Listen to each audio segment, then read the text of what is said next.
welcome everyone. This is episode number 14 of Leaders Fuel Daily. I am more than pleased to have Michelle Russ here with me on the podcast today. And I hope that just grab a notepad. That's all I'm saying. Michelle knows what she's talking about. She lives what she's talking about. It's been my privilege to be connected with Michelle for a few years now, as it is for many people in the area where we live.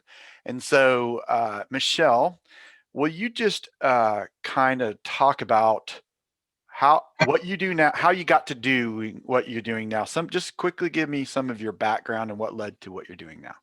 Okay, first of all, I just want to say thank you for allowing me to be on this podcast with you. It's an honor. So a little bit about how I got to this journey is I actually started out as a bookkeeper in the accounting end. And had, run a very successful business. That partnership, kind of fell out without going into a lot of detail on it. Sure. And it come to a point to where I had 5 or 6 employees. There's actually 5 at the time, employees that worked for me that I really cared about a lot. And I let them know that we were leaving, that I was leaving, and anyone wanted to stay was welcome to stay. And every last one of them unanimously said, no, I'm going with you. So that put a lot of heat on me. And we started out in the back of our house in our master bedroom. We moved our bed out. We moved everything out. We moved 3 desks in there and started taking off in the roofing industry. The roofing company is when we opened the roofing company in October of 2018. I come from a builder's background. My dad's a builder. My older brother's a builder. So I had a lot of construction background. And I had been with this other company about 8 or 9 years. So I've been in the industry about 16 years now. Nice. So this was kind of part of your heritage. You understood the business, not like you understand it today, I'm sure, as we all are, but you got it, and you had some good momentum bringing you into this thing. And so, speaking of momentum, I know that one of the most important things for the momentum of a business is about culture. And we've heard this thing, culture eats strategy for breakfast. So if you can't get the culture right, it doesn't matter. But what I'd love to hear is just you to talk about that. I think that's one of the things that really identifies the roofing company. People understand there's something good going on with the culture of the roofing company. So tell us about that, and tell us, why is that important to you, and what does it mean for a company to have a good culture? I think people use it lightly, to be honest with you. Culture is something that defines you and it defines your company. If you don't have, you always are going to have culture no matter what, but if you don't have a solid, good culture, then everyone sees that also. And I always like to say every one of my teammates or people that work for us, they're all an extension of me. They're an extension of Chris. Everything that we embody, they embody fully. Yeah. And I think someone I talked to a while back actually said, if you were able to have the 5 people come to you when you left this other company and they walked out the door with you, knowing you didn't have a lot of money, you didn't have everything that, in their minds, then all of a sudden it is their culture. They loved you. They trusted you. They believed in you. There was 100% of that. Which kind of, I would say, starts with your core values. When you put your business together is, come up with at least 5 core values, no more than 5, because then that becomes excessive. 3 to 5. And we embody those. We hire and fire on those. If someone does not fit our culture or our core values, they cannot be an extension of me. They cannot be an extension of Chris or anyone else in our company. And it's something that we have over the years just really delved into, to where now we've doubled every year. It's something that I won't say is all about money. It is about our people. It delves into also, like I said, my why. My why is every person that I come in contact with, I want to be able for them to feel their full potential. And if I can't help them feel their full potential, then there's something that I'm missing, which means I have to live and breathe my culture. I have to live and breathe my core values at the same time. Oh, I'm telling you, I love this. Let me tell you some reasons why I love what you just said. So first of all, as I'm listening to you, one of the thoughts that I'm having is you're not telling me one thing about technically how your business runs, because here's the thing. It doesn't matter what business you're in. With what you're telling me and what you're going to tell me later on, it's universal, Mhm. meaning that you could take these ideas into any business. It's also why what's for me behind the Leaders Fuel system, and why I like to use the word vital values, but I'm just going to posit a theory to you. Let's hear what you think about this, and that is, it's come to my awareness that, look, 6.5 million businesses are going to start this year. Half of those aren't going to make it for 5 years. 80% will be gone in 10 years. Not very many make it. Yep. So there is something to getting yourself to a place where your business has some traction. It's, you're sustaining the business, but that's not the reason for business. The real reason why you're in business is to perpetuate your values in the world, meaning that eventually, businesses that get beyond that survival mode, what they really exist for is to perpetuate their values in the world. That happens through the products and services that they deliver, but it happens through the people that they have. So, okay, I want to hear your reflection on what I just said. What do you think about that? I think it's absolutely, I mean, it's very, very true. And I specialize in the roofing, so I can speak for the roofing industry.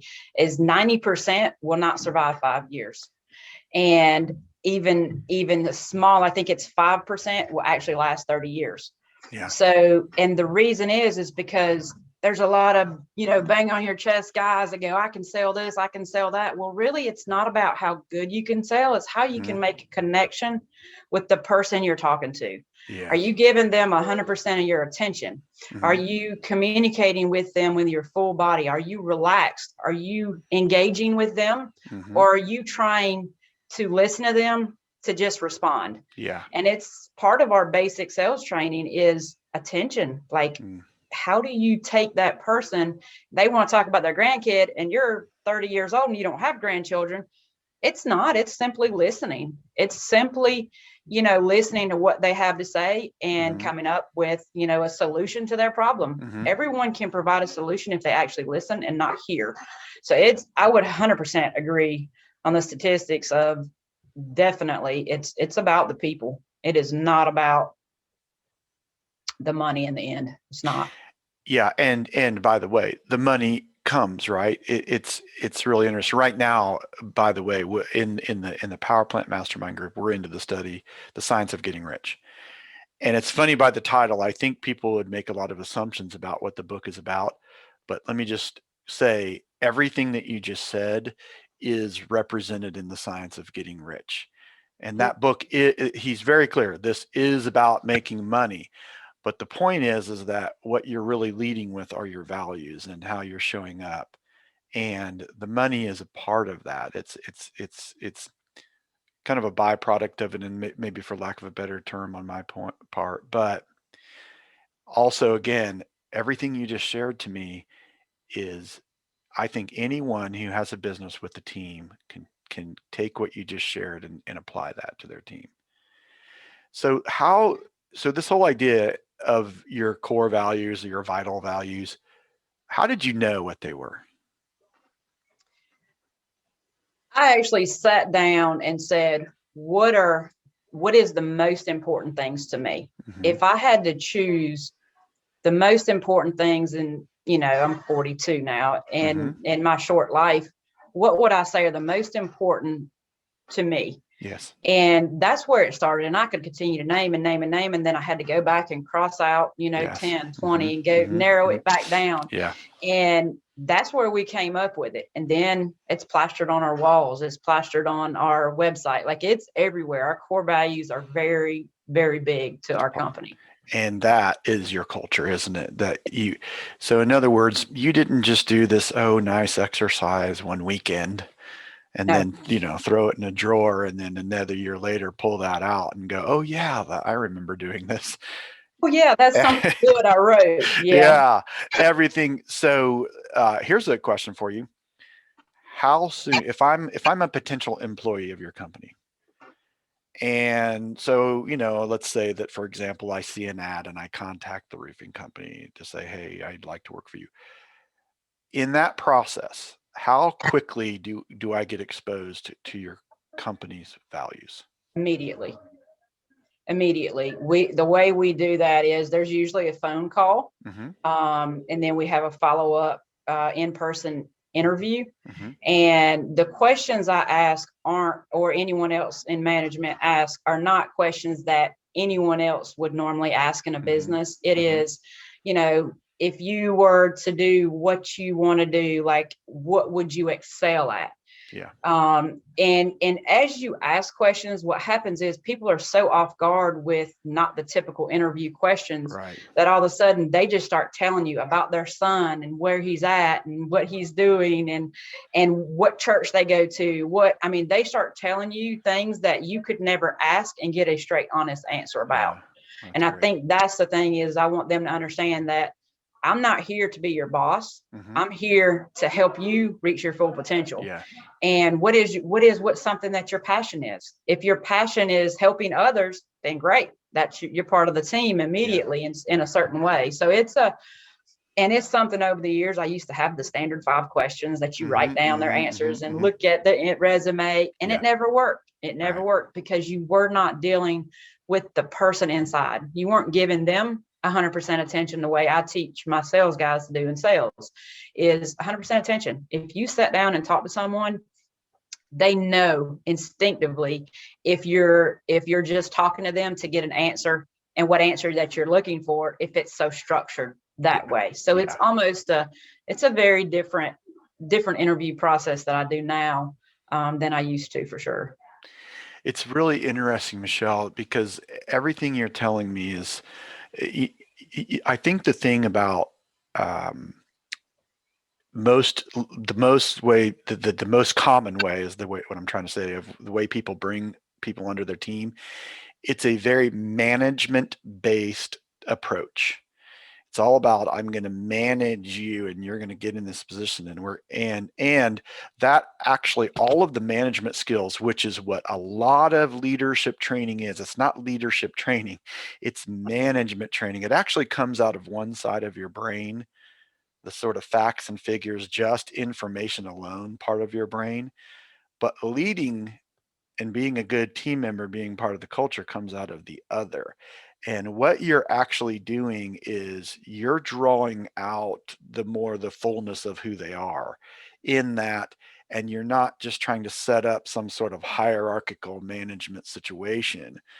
Not that that isn't important in the equation, but it's not the only thing. And I think a lot of people have been trained with just like some kind of management model. If I don't make it all fit, then somehow, this isn't working. I don't stick someone in a box, they don't work for this position. And that's so unlike us. It's like every one of my employees that are with me, none of them have been in the roofing industry prior to me. None of them.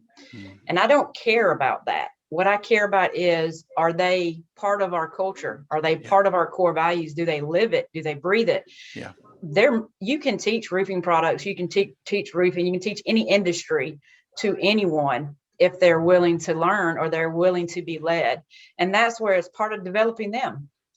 And, they might come in at rock bottom, but you're developing them. I've got some that have literally come in at rock bottom and now they're management. And it's because they don't have the box mindset, and they see someone else and go, hey, you'd be awesome to come in on my team. I'll train you. I'll teach you everything. And that's where you get a whole different atmosphere of people, of just a whole different atmosphere altogether, all the way around. Yeah. And what I think you've learned a long time ago is our talent doesn't really matter. And frankly, a lot of times it gets in the way, doesn't it? If it's not appropriately applied, or if we're only thinking that our talent is a thing. it really is about our potential. It's about our ability. And you said a key thing that we related to potential. Your potential is so tied to your willingness to learn. Yes. That's where it is. And your talent doesn't get you to your potential. It's It, not. it's not the pathway, is it? Absolutely not. I would Yeah. say probably it's hurt more people than it's helped. You, For sure. absolutely. So now, lest anyone think, by the way, Michelle, that we're talking about some touchy-feely only way of running a business. No, We are certainly not saying that, are we? But we are absolutely talking not. about dealing with people's hearts, helping them grow. But there is the numbers that goes along with this, right? There it is. So I'm going to tell you quickly my story, this real story that helped me to understand this, and I'll be fast, but because I know you have some great things to say about this. But okay, so my background prior to being a business coach for 30 years, I was a camp professional, and for the last 8 of those years, I was the executive director of 2 of the largest YMCA camps in the country. And the first one, I was actually in another position and got promoted to become the executive director.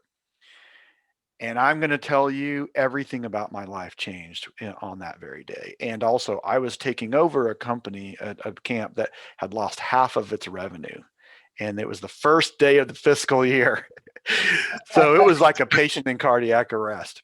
Yep. And I, prior to this, was making a lot of decisions only emotionally.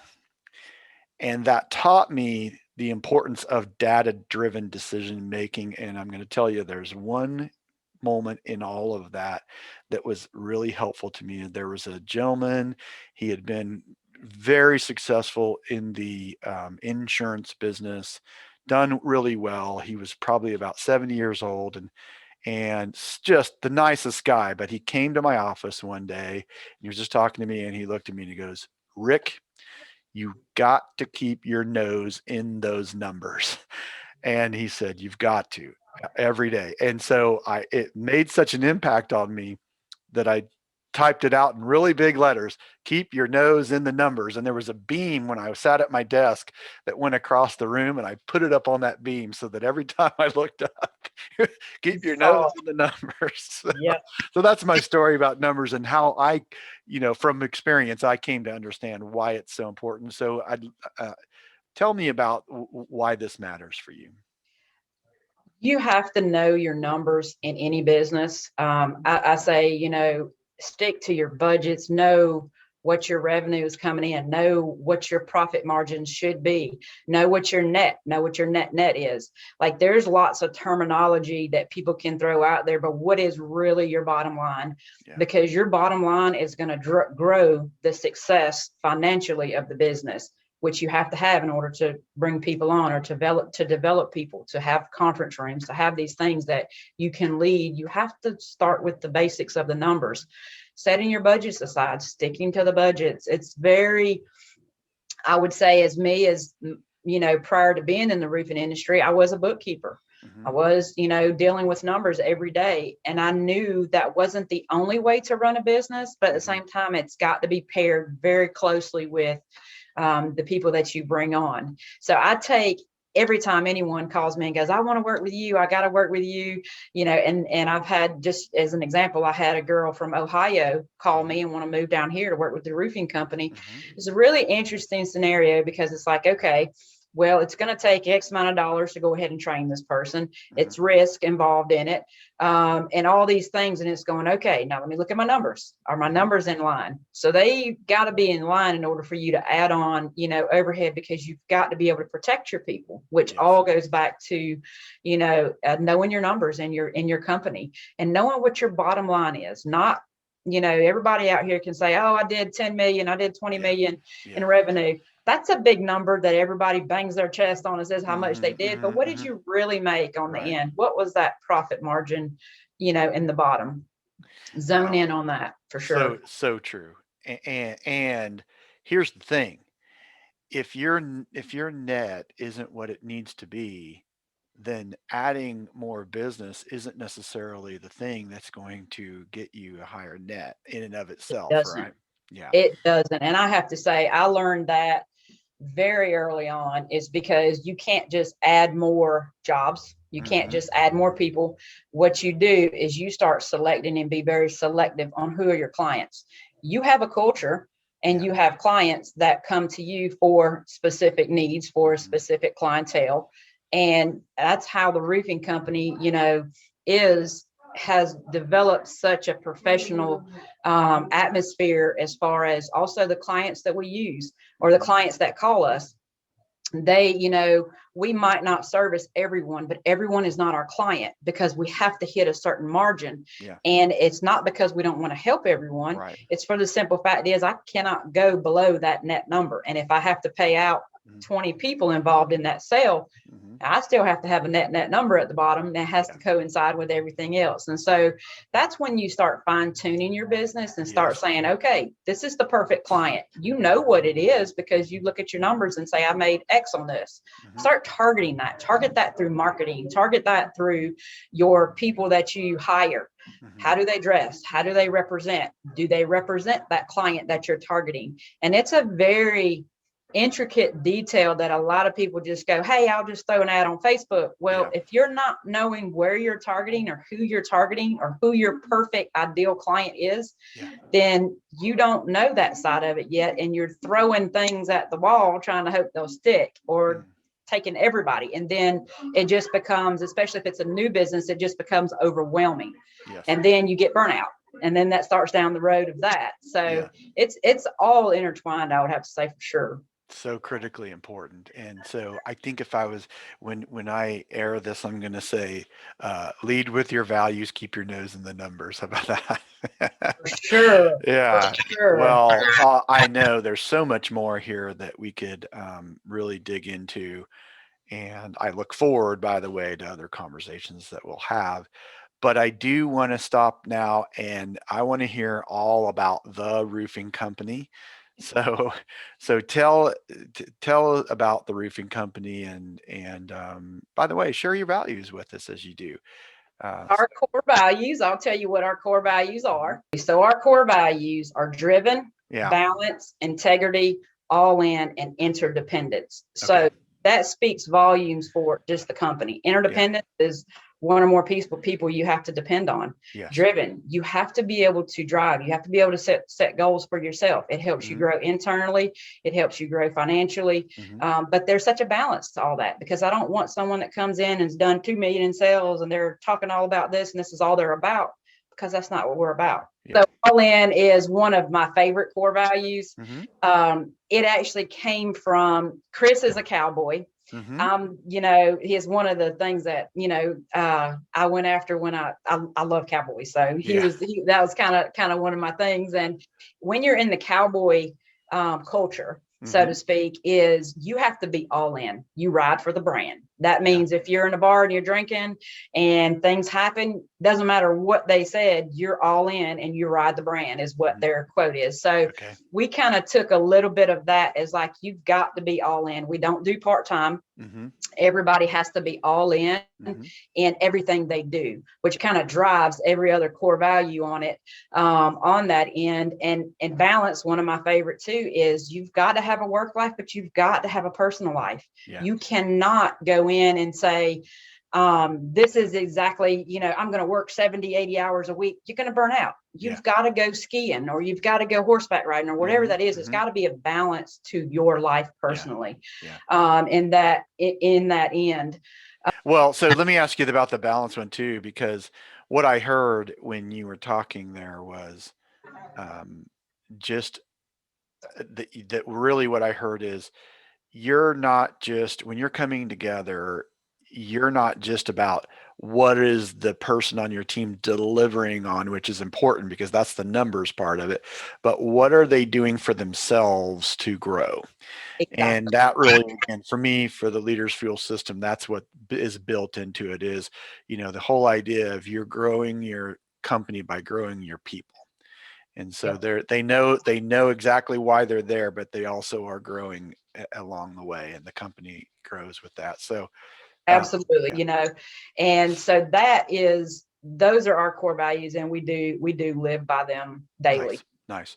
So talk about all of obviously you're a roofing company, so you do roofs. So just talk about all the different roofs that you can provide and the other services, because you don't only do roofs, you do some other things.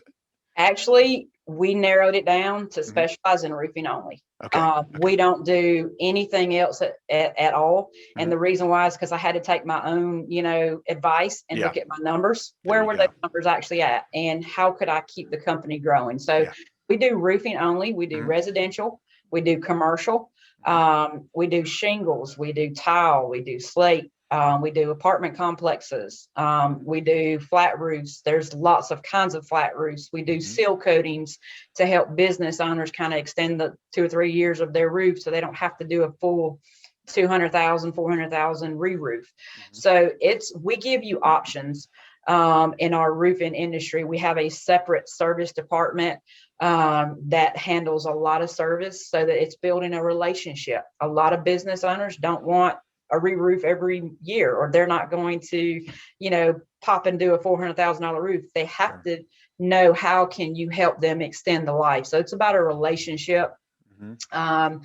I would say everything about the roofing company is, we're a customer service company, Mhm. and we happen to do roofs. Yeah. And we happen to do roofing, and that kind of sums it up, in a little nutshell, Mhm. because no matter really what industry you're in, you can sell a product or you can sell a service to someone, but if you don't live it, Mhm. then you can't make it in the end. Perpetuate your values in the world. That's what I say. Yeah. Yep. I love it. Very good. And so you're in the upstate of South Carolina, and where else are you? Currently, we're in the upstate Greenville, South Carolina, and we're also in Charleston, South Mhm. Carolina. Mhm. Currently, we're looking maybe next year to open 2 other locations. Nice. Yep. Outstanding. Great stuff. Well, it's a privilege to know you. I appreciate your time very much and your contribution to the Leaders Fuel Daily podcast here. And I know it's going to help a lot of people just by listening to this. So thank you very much for doing this. I do appreciate it. I'm honored.